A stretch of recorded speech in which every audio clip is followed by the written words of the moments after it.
욥이 대답하여 이르되 진실로 내가 이 일이 그런 줄을 알거니와 인생이 어찌 하나님 앞에 의로우랴. 사람이 하나님께 변론하기를 좋아할지라도 천마디에 한마디도 대답하지 못하리라. 그는 마음이 지혜로우시고 힘이 강하시니 그를 거슬러 스스로 완악하게 행하고도 형통할 자가 누구이랴.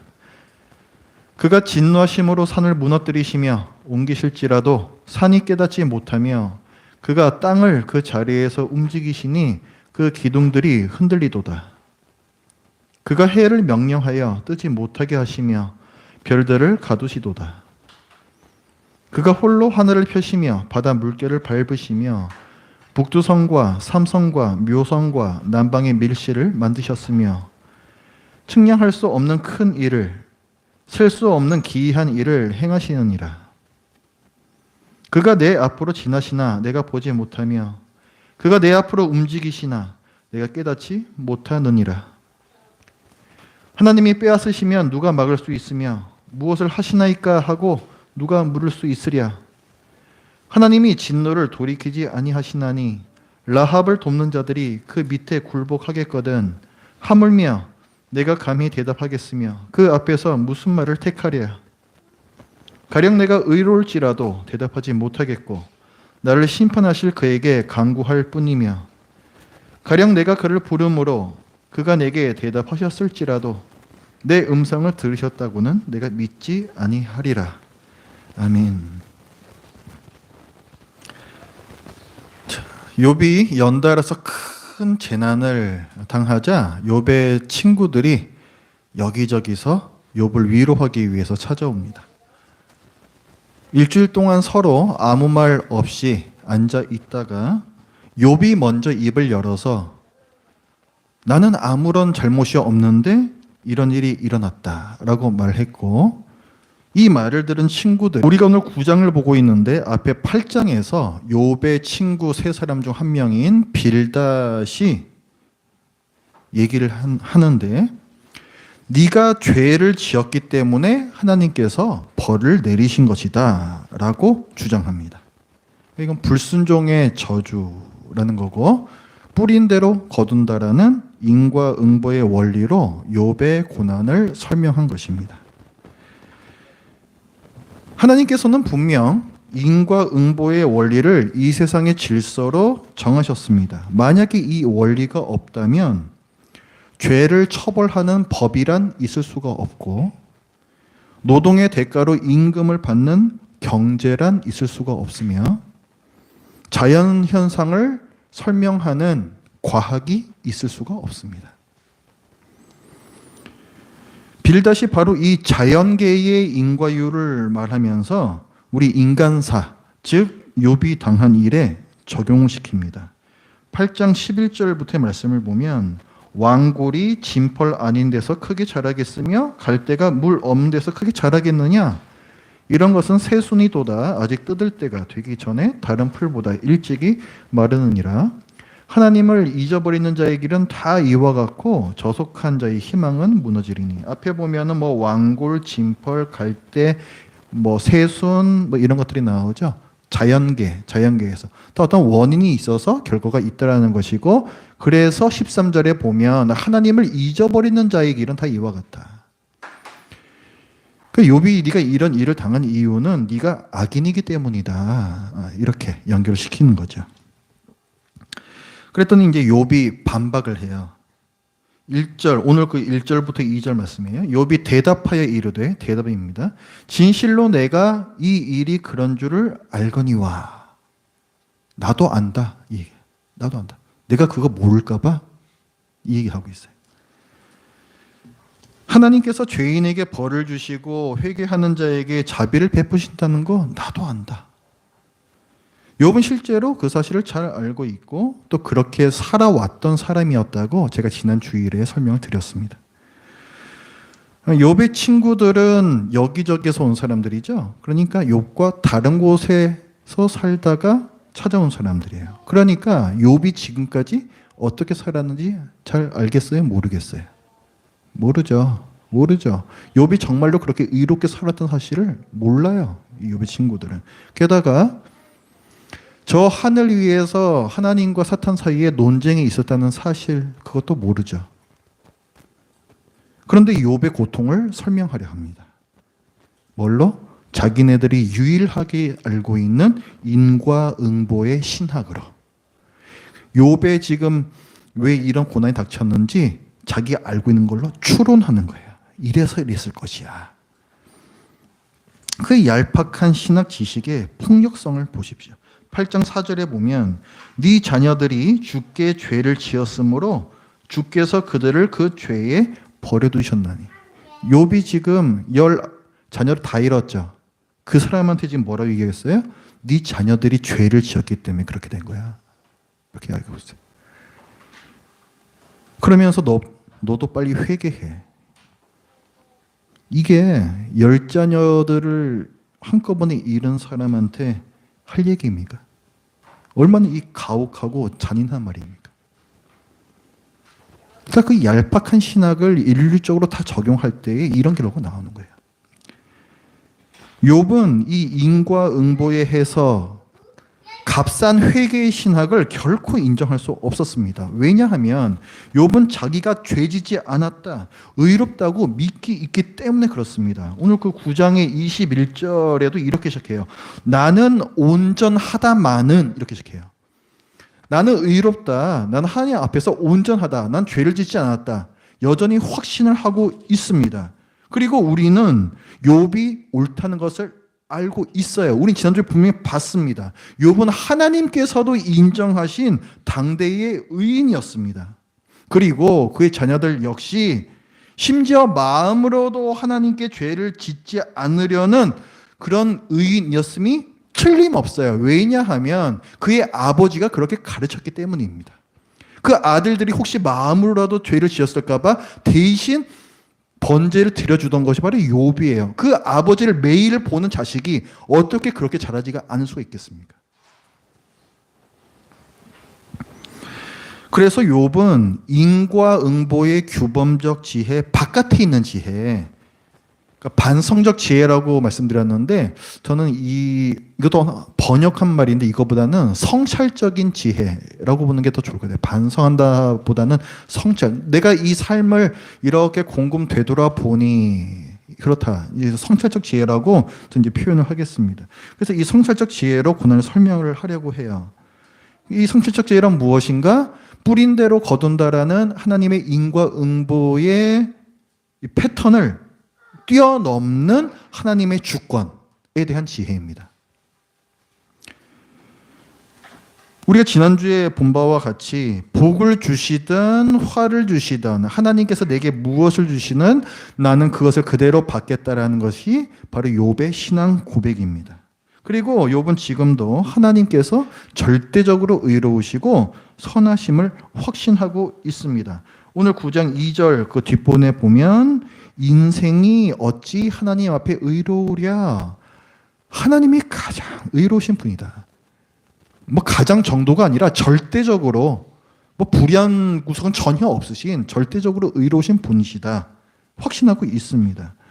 그리고 욥은 하나님께서 누구보다도 강한 능력을 갖고 계신 절대적인 주권자시다 말하고 있어요. 절대적인 주권이 뭐냐 하면은 하고 싶으신 대로 다 하실 수 있는 권세를 갖고 계시다는 분이에요. 그 얘기는 뭐냐면 가장 강하다는 얘기입니다. 가장 강하다는 얘기예요. 절대적 주권자라는 얘기는. 그게 오늘 본문에서 길게 나와요. 4절부터 13절까지 쭉 이어집니다. 그래서 4절에 보면은 그는 마음이 지혜로우시고 힘이 강하시니 아무도 그를 거슬러 대항할 수 없다. 그 다음에 5절에 보면은 그분은 산을 무너뜨리시며 옮기시는 분이시다. 그렇게 강하신 분이에요. 6절에서는 땅도 움직이시고 지진도 일으키시고 그 옛날 고대 근동 사람들은 땅을 받치는 기둥이 그 밑에 있다고 믿었어요. 그래서 이제 그 얘기 하는 겁니다. 그 땅을 받치는 기둥들을 뒤 흔드시는 그런 강한 분이시고 7절에서는 또 그다음에 별, 그다음 또 8절에서는 하늘, 바다, 그다음에 9절에서는 별들 이런 것들을 다 움직이시고 통제하시는 분, 그분이 바로 하나님이라는 거예요. 이 당시에 다른 나라 사람들은 해, 달, 별 이런 것들을 신으로 섬겼습니다. 그렇죠? 그런데 욥은 하나님께서는 그것들을 다 부리시는 분이시다. 가장 강한 분이시다. 이걸 지금 얘기를 하고 있는 거예요. 그 믿음을 얘기하고 있는 겁니다. 그래서 10절에 측량할 수 없는 큰 일을, 셀 수 없는 기이한 일을 행하시는 분이다. 이렇게 절대 주권을 가지신 분이다. 얘기해요. 그 다음에 뭐 이제 밑에 보면은 12절에 이제 그 욥의 고백이 또 나오죠. 하나님이 빼앗으시면 누가 막을 수 있으며 무엇을 하시나이까 하고 누가 물을 수 있겠느냐. 가장 강하신 분한테 어떻게 물을 수 있겠어요. 하나님은 어떤 분이신가 하면 13절에 진노를 돌이키시지 아니하시나니 라합을 돕는 자들이 그 밑에 굴복하게 하거든요. 이 라합이라는 거는 그 당시 이제 고대 근동 사람들이 잘 알고 있는 어떤 이야기가 있어요. 근데 그 이야기에 보면 이제 그 바다의 신 무슨 뭐 그 티아맛 뭐 이런 거 나오고 그 아들 뭐 킹구 뭐 이런 것들이 나오는 신화가 있습니다. 그래서 이제 거기에 이제 거기에 이제 그 바다의 그 어떤 신이 굉장히 악한 존재이고 그리고 요 이제 그 여호와 하나님을 믿는 신앙인들은 그런 어떤 악한 괴물이 이제 있다라는 생각 갖고 있었어요. 그래서 제가 성경학교 때 바다, 그죠? 바다라는 것은 혼돈이고 악을 상징한다 그랬잖아요. 그래서 그 바다 안에 뭔가가 있을 것이다. 그 바다 괴물, 그것을 라합이라고 합니다. 라합. 그래서 하나님께서는 그 악 중에서 가장 강한 악이라 할 수 있는 그 라합의 존재까지도 다 무찌르시는 그런 강한 분이시라는 거예요. 그러니까 뭐 대적할 자가 없는 거예요. 하나님께는 그 얘기를 하는 겁니다. 그러니까 지금 나온 말을 보면 뭐 해, 달, 별 나오고 그 다음에 라합이라는 것도 거의 신적인 존재처럼 여겨지는 그런 거거든요. 그러니까 해, 달, 별, 그 다음에 라합, 다 이거 사람하고는 차원이 다른 존재들이죠. 이런 것들도 다 꼼짝 못하게 하시는 분인데 하물며 내가 어떻게 그 하나님 앞에서 뭔가를 주장할 수 있겠느냐, 이제 이 얘기를 하는 거죠. 빌닷, 그 아까 8장에서 그 빌닷 같은 경우에는 뭐 왕골, 진펄, 뭐 갈대, 뭐 새순 이런 거, 이거 다 자연에 있는 거, 그거 사용해가지고 인과응보의 원리를 끌어냈잖아요. 근데 지금 욥은 어떻게 하고 있어요? 해, 달, 별 이런 자연들을 갖다가 끌어와서 인과응보를 넘어서는 하나님의 능력과 그분의 지혜를 말하고 있어요. 그러니까 인과응보에 갇히지 않는 분임을 똑같은 자연에서 끌어낸 겁니다. 지금 반박하는 거예요, 빌닷에게. 그러니까 욥은 인과응보의 원리를 분명히 인정하면서도 하나님께서 그 원리 안에 갇히지 않는 주권자시라는 성찰적 지혜, 하나님의 절대 주권에 대한 지혜로 자기가 당하는 고난을 해석하려고 합니다. 그게 이제 22절부터 나오는 말씀인데요. 일이 다 같은 것이라. 그러므로 나는 말하기를 하나님이 온전한 자나 악한 자나 멸망시키신다 하나니 갑자기 재난이 닥쳐 죽을지라도 무죄한 자의 절망도 그가 비웃으시리라. 세상이 악인의 손에 넘어갔고 재판관의 얼굴도 가려졌나니 그렇게 되게 한 이가 그가 아니시면 누구냐. 여기서 말씀 뭐냐면은 의인이나 악인이나 다 똑같이 죽는다는 거예요. 그렇죠. 하나님의 주권 아래에서 다 똑같이 죽는다는 거고 이 세상에 정의가 무너진 거 그렇게 하신 분도 하나님이 아니겠느냐. 이건 뭐예요? 이건 인과응보의 원리, 그다음에 어떤 전통적 지하고는 전혀 다른 얘기입니다. 이거 우리 전도서 같은 데서 많이 볼 수 있는 말이거든요. 이게 성찰적 지혜라는 거예요. 성찰적 지혜. 그러나 그런 모든 것들도 다 하나님의 주권 아래에 있는 것이다라는 지혜입니다. 그 지혜로 이제 자기가 당하고 있는 고난도 해석을 하려는 거예요. 나는 의인인데도 고난이 올 수 있다라고 지금 그 해석을 하는 겁니다. 그러니까 지금 고난받는 신앙인 욥에게 그 가중된 고통이 있어요. 우리도 그 고통당할 때 하나님께서 왜 이러시는 거지라고 가중되는 고통이 있듯이 지금 신앙인인 욥에게도 어떤 가중되는 고통이 있는데 그 고통은 왜 나 같은 의인에게 이런 일을 내리시는가?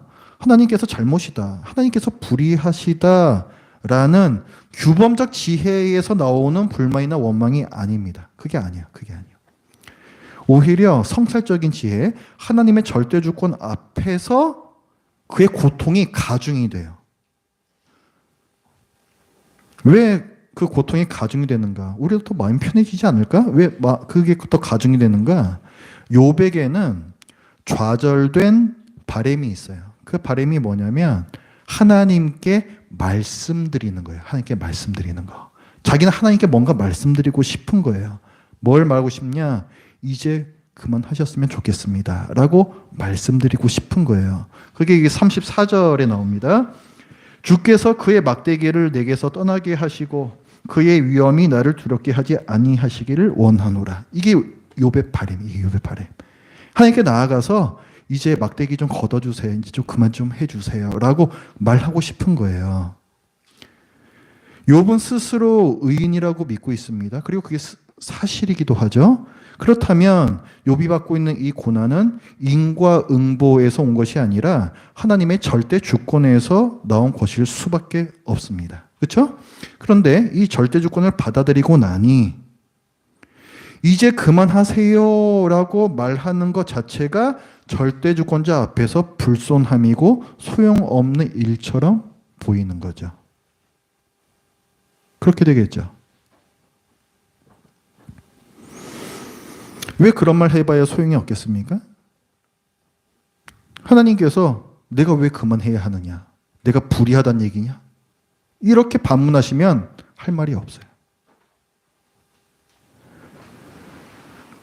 그래서 15절 말씀에 보면 가령 내가 의로울지라도 대답하지 못하겠고 나를 심판하시려 에게 간구할 뿐이다. 내가 할 수 있는 거는 그저 자비를 베풀어 주십시오. 이거밖에 없다는 거예요. 설령 욥이 하나님만큼 이로울지라도 그럴 수는 없어요. 그런데 그렇다고 하더라도 하나님께 대꾸할 수는 없다는 얘기예요. 자기가 하나님만큼 의로워도 하나님 왜 이러세요라고 그만하세요라고 말할 수 없다는 거예요. 하나님은 절대 주권자이시니까.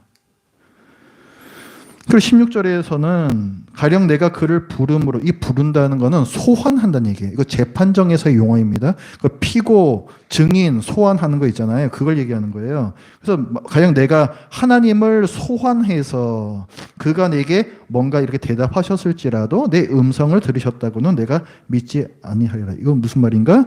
설령 욥이 하나님을 100분 토론 그 자리로 불러낼 수 있다고 해도 불가능한 일이에요. 절대주권자를 어떻게 그렇게 하겠습니까? 그런데 만약에 그렇게 한다고 해도 그분이 이제 그만하시라는 나의 호소에 오케이 하시리라고는 기대할 수 없다는 거예요. 그분 절대주권자이시니까. 이런 생각이 오늘 본문의 3절에서도 나와요. 사람이 하나님께 변론하기를 좋아할지라도 1000마디에 한마디도 대답하지 못하리라. 내가 하나님 앞에서 뭔가 말할 수 있는 게 없다. 32절에도 나옵니다. 하나님은 나처럼 사람이 아니신즉 내가 그에게 대답할 수 없으며 함께 들어가 재판을 할 수도 없고. 재판 자체가 불가능해. 하나님하고 나 사이를 누가 판가름을 내겠습니까? 더 높은 존재가 없는데. 나 죽어요. 이런 찍소리도 할 수 없으니까 욥이 지금 힘든 거예요. 욥에게 가중된 고통은 하나님의 절대 주권을 인정하면서 나오는 고통입니다. 하나님의 절대 주권에는 이런 딜레마가 있어요. 우리가 지금 성경학교에서 하나님께서 이 세상을 구원해 가시는 일을 인간의 거듭된 범죄에도 불구하고 주권적으로 성취해 가고 계심을 보고 있습니다. 그렇죠? 그게 절대 주권이에요. 그게 절대 주권. 이렇게 하나님께서 절대 주권을 갖고 계심이 분명 성경적이에요. 성경에서 전체에서 그렇게 말씀하기 때문에. 그리고 이 절대 주권은 우리에게 궁극적인 평안을 줍니다. 궁극적인 평안. 반면에 이 사실은 자칫하면 울며 겨자 먹기로 체념하고 자포자기하는 믿음으로 흐를 수가 있고, 어차피 하나님께서 다 하시는 거니까 내가 뭘 하든 무의미하다는 생각에서 무력감에 빠지거나 게으름, 심지어 방탕한 삶으로 이어질 수도 있습니다.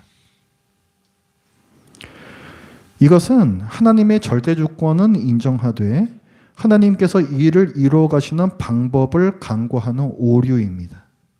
성경은 그렇게 말씀하고 있잖아요. 여러분 성경에서 아무것도 안 하고 하나님께서 그냥 다 하시겠지 하면서 놀고 있는 모범적인 성경적인 인물을 보신 적이 있습니까? 단 한 명도 없어요. 단 한 명도 없어요. 사도 바울도 그 이신칭의를 그렇게 주장했던 사도 바울도 내 생명이 다하기까지 하나님께서 세워놓으신 그 깃발을 향해서 난 뛰어간다. 그랬던 사람입니다. 근데 그렇게 생각을 해보면 오늘 본문의 욥은 방금 말했던 그런 오류, 그러니까 절대 주권을 오해하는 함정에 빠진 것처럼 보여요. 19절부터의 말씀을 보십시오. 힘으로 말하면 그가 강하시고 심판, 그러니까 의로움으로 말하자면 누가 그를 소원하겠느냐? 하나님은 의로우시고 절대적으로 의로우시고 하나님은 절대적으로 강하신 분이시기 때문에 그를 피고로 소원할 수 없다는 거죠. 가령 내가 의로울지라도 내 입이 나를 정죄하리니 가령 내가 온전할지라도 나를 정죄하시리라. 하나님하고 붙어봐야 백전백패라는 얘기예요. 백전백패라는 얘기예요. 하나님은 절대주권자이시니까.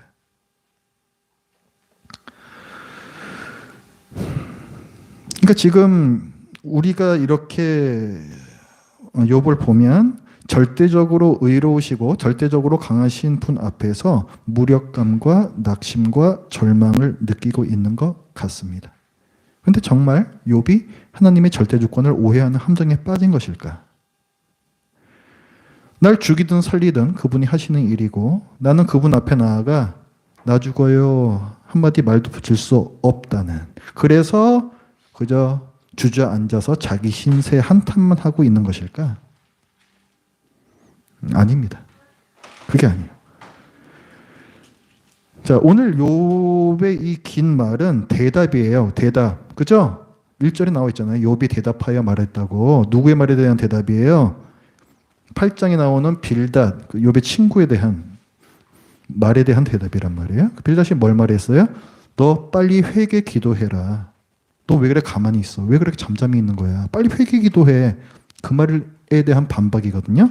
그것을 생각을 한다면 욥의 이 9장에서 하는 이 말은 자기가 회개 기도를 하지 않는 이유, 거기에 대한 말일 수밖에 없어요. 그렇죠? 자기가 회개 기도를 하지 않는 이유라고요. 왜 욥이 회개 기도하지 않아요? 분명 욥은 하나님께서 인정하신 의인이거든요. 이 전제가 흔들리면 안 돼요. 우리 1장과 2장에서 분명히 봤습니다. 욥은 하나님께서 분명하게 인정하신 의인이에요. 그 스스로도 그걸 알고 있어요. 그런 욥이 없는 죄를 막 만들어내가지고 회개기도를 할 수는 없는 노릇이잖아요. 실제로 죄가 없는데 어떻게 회개기도를 하냐고요. 그리고 동시에 욥의 이 어려움은 뭐냐면 하나님께서 절대적으로 의로우시기 때문에 내가 의롭다고 해서 하나님을 불의하십니다 따질 수도 없고, 또 설령 그럴 리는 없겠지만 하나님께서 불의하시다 해도 하나님께서 가장 강하신 분이기 때문에 대들어봐야 소용없다. 그래서 내가 이렇게 조용히 있는 거다. 이 말을 하는 거야. 그러니까 너 왜 그렇게 가만히 있는 거야? 왜 회개기도 안 하는 거야? 했을 때 내가 회개기도 안 하는 건 내가 이렇기 때문에 그런 거고, 내가 가만히 있는 거는 되돌아봐야 소용없으니까 그래서 내가 그냥 가만히 있는 거야. 그냥 그 대답은 그냥 그걸 대답해 주는 거예요. 그러니까 지금 욥은 무슨 무력감이나 절망감이나 낙심에 어떤 하나님의 절대주권 때문에 그런 어떤 감정을 느끼고 있는 것이 아닙니다. 객관적인 사실을 말하고 있는 거예요. 객관적인 사실. 하나님 앞에서 우리는 작은 존재가 아니냐. 그걸 빌닷에게 얘기를 해주고 있는 겁니다. 이게 다예요. 오늘 본문의 의미는 그게 다라고요.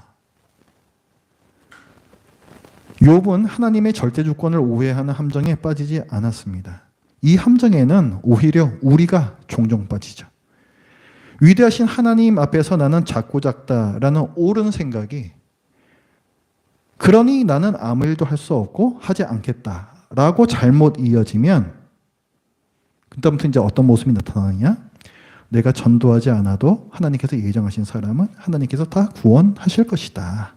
내가 기도하지 않아도 어차피 모든 게 하나님의 뜻대로 이루어질 것이다. 이런 모습으로 나타나요.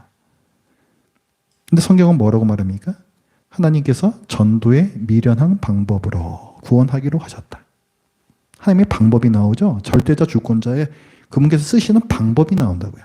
그리고 신자의 신실한 자들의 의인들의 기도를 사용하셔서 중요한 역사를 이루어 가신다라고 성경 여러 곳에 기록이 되어 있습니다.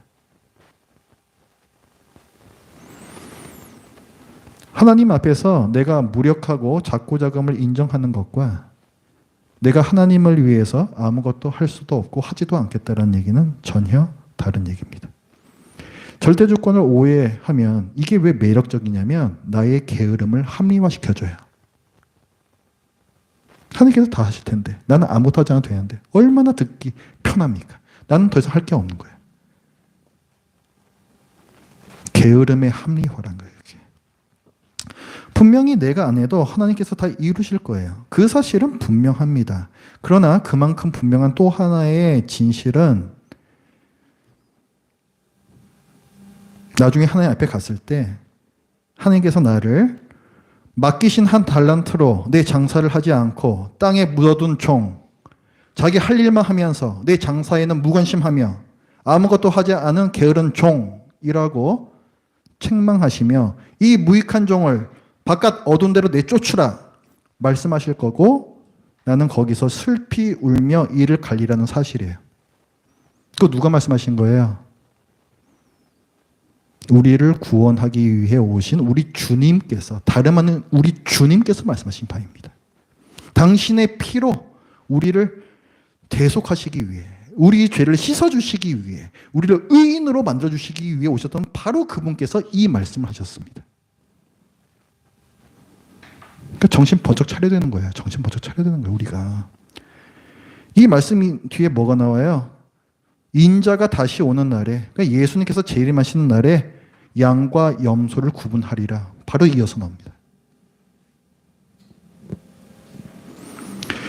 입으로만 종이라고 하고 주인 말대로 안 사는 사람을 종이라 할 수 없는 것처럼 믿음으로 구원받는데 주님 말씀대로 안 사는 사람은 바로 그 믿음이 없어서 구원 못 받는 사람이에요. 이것은 행위 구원이 아닙니다. 오직 믿음으로만 구원받는 말씀이에요. 그 어떤 것도 아니고 오직 믿음으로만 구원받는 말씀이에요. 참 믿음이 아니면 다른 무엇으로도 구원받을 수 없다는, 이게 바로 이신칭이에요. 이신칭이. 그래서 이 이신칭에는 우리의 삶이 믿음과 통합이 되어 있습니다.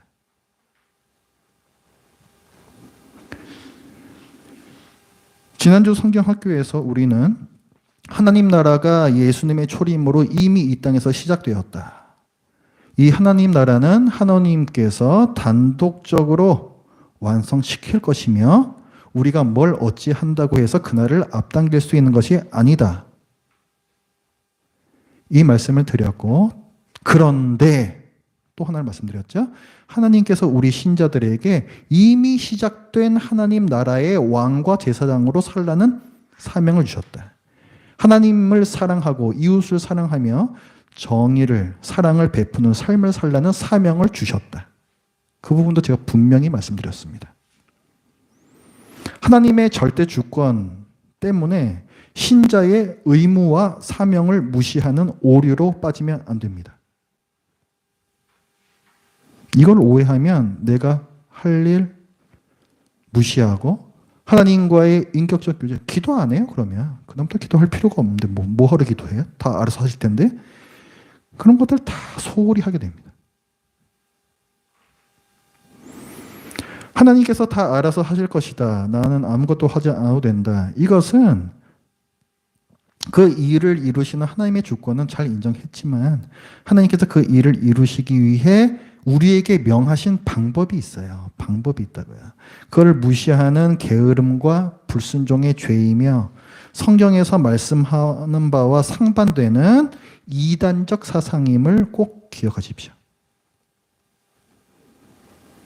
그 행위 구원을 잘못됐다라고 거세게 비난했던 종교 개혁자들, 대표적인 게 우리 칼빈 선생님 아니에요?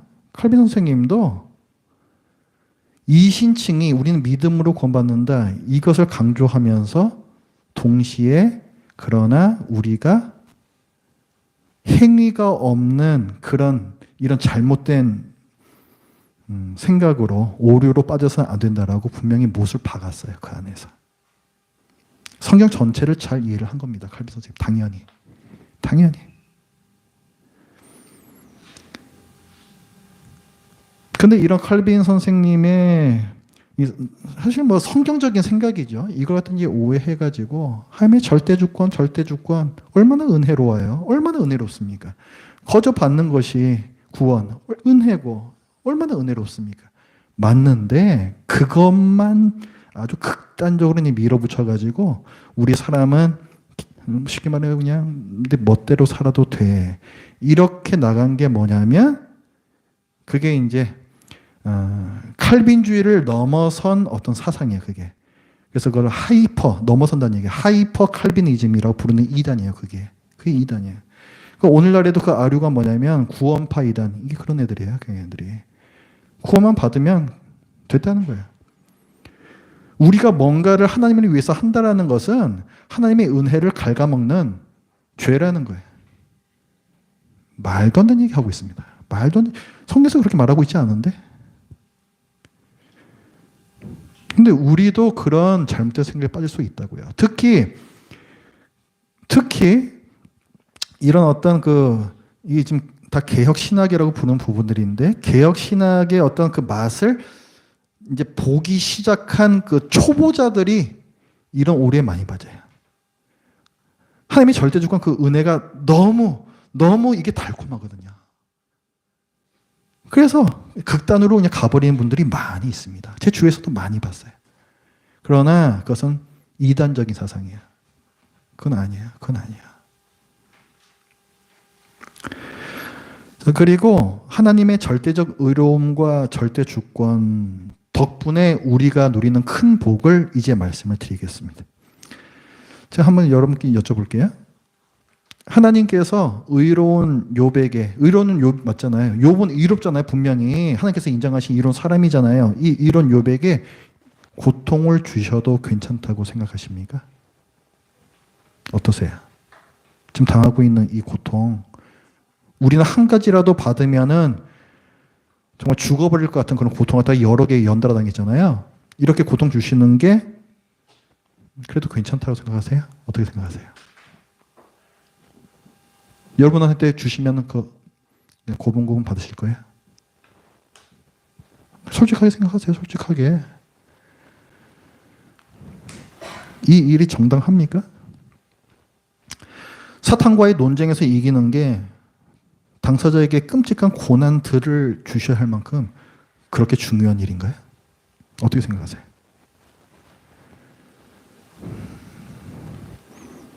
누구라도 앞에 나가서 찍소리 할 수 없는 분이 하나님이시다. 맞는 얘기죠? 근데 그런 하나님이라면, 자, 하늘에서 어떤 일이 있었어요? 하나님께서 욥을 칭찬하시고 사탄이 욥을 험담했잖아요? 그럼 그때 아무도 그 찍소리 할 수 없는 그 절대주권자인 그분께서 내 이놈! 내 말이 틀렸단 말이냐? 이렇게 꾸짖으시면서 그냥 엉덩이를 딱 그냥 걷어차버리면 안 되셨겠습니까? 그런다고 누가 뭘 할 사람이 있어요? 욥이 왜 애국해 이런 일을 좀 당해야 합니까?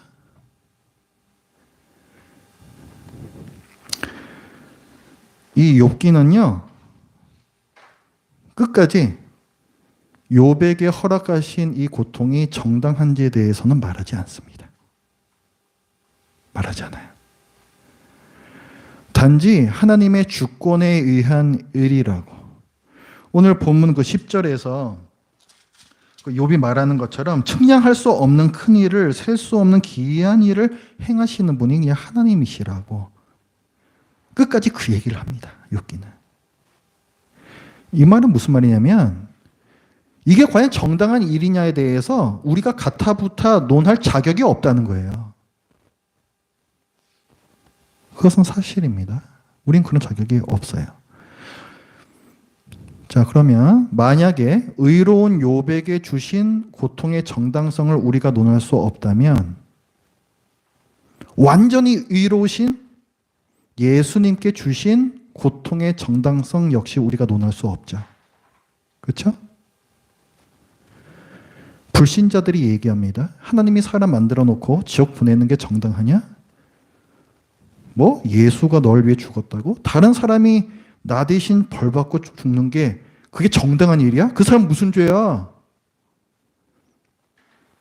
아니, 저 인간이 예수 믿는다는 이유로 이롭게 되고 천국에 가는 것이 그게 정당해? 불신자들이 이 일이 정당하냐라고 설명을 요구하지 않습니까? 그들도 우리도 이 일의 정당성을 논할 수 없어요. 지금 이 질문들은 뭐냐면 선과 악을 알게 하는 나무의 열매를 먹지 말라 하신 게 그게 정당하냐?